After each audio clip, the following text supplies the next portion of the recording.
Shit.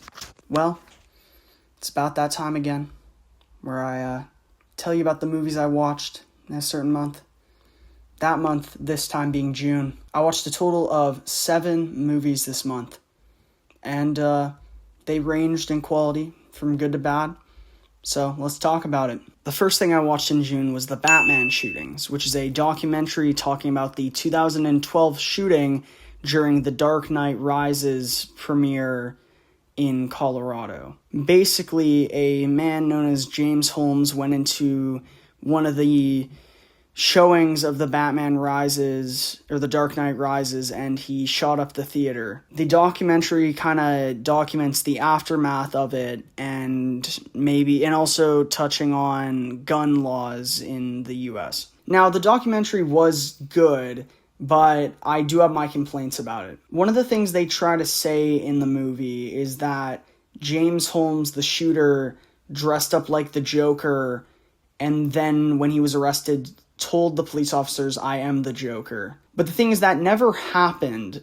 It was confirmed, I think an hour after or something, that he never said any of that, but all the news sites just kind of ran with it. And I personally think if you're making a documentary about a shooting and you're kind of romanticizing this guy as, oh, he dressed up as the Joker and he went and shot, and you're trying to make it sound more interesting like that, that's pretty rude. Because at the end of the day, James Holmes was not right in the head.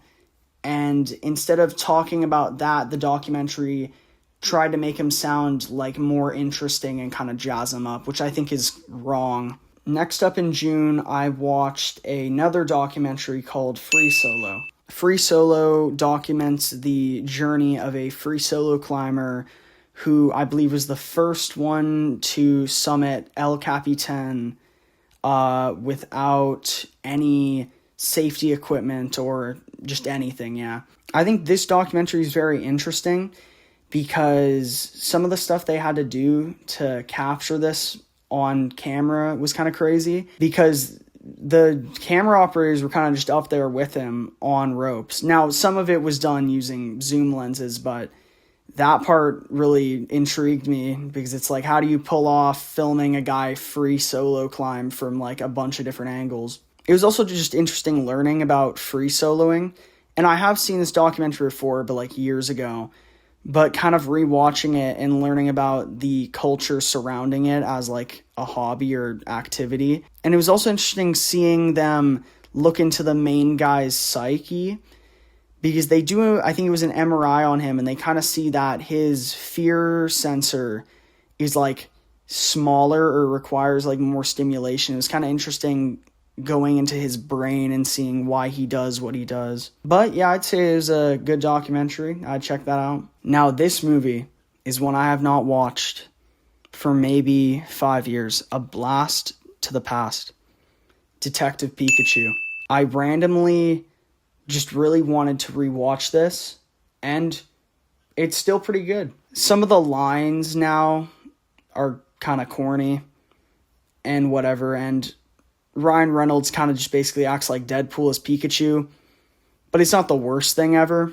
I think out of all the kind of cartoon to live action adaptations of things I've seen, I think Detective Pikachu actually did the Pokemon really well.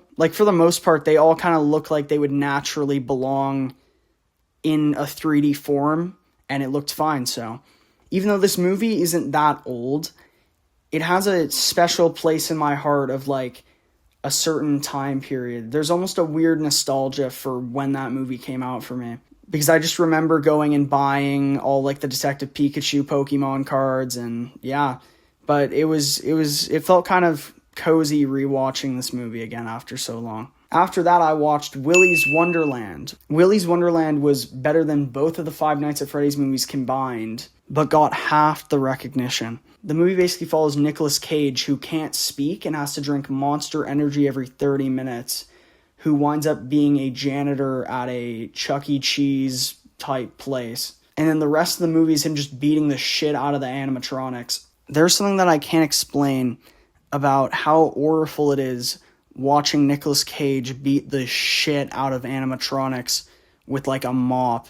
This thing did not lean into horror at all. It was just Nicolas Cage killing things, and it was amazing. Now, these next three, I'm going to kind of review together because they're in the same series. But that was Scary Movie 1, Scary Movie 2, and the new Scary Movie that came out this year.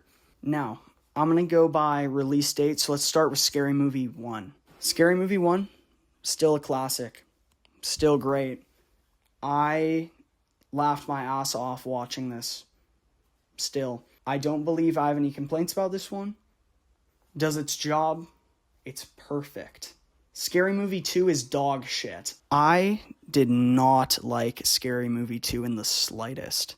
There were, like, 2 funny scenes, but besides that, no. This one tried to have more of a coherent story, and that's good in other movies, but you kind of got to read the room on this one. The beautiful thing about Scary Movie 1 is it was just stupid. And there was like a hint of a story. Besides that, it was just stupid. This one tries to be a little more coherent, and it completely ruins it. But now, skipping all the way to Scary Movie 6, pretty sure. That one was okay too. I went into that theater to watch that movie, and I thought it was going to be bad. But it was okay. It's definitely not as good as the first one. But this one, oh my god, they just cram like every reference, and they just put some random bullshit every 5 seconds. But it was pretty funny. I will say some of the newer jokes were good, but some of them were just like cringy. Like I think they joke about like Bitcoin or something at one point, and it was just eh. But ranking those 3, I would go first is the best, 6th is second, and number 2 is third. And that's all the movies I've watched this month. So after when I'm editing this, I'll put like, here's my ranking of all the movies right there. Yeah. And yeah. So that's about it. See you next month.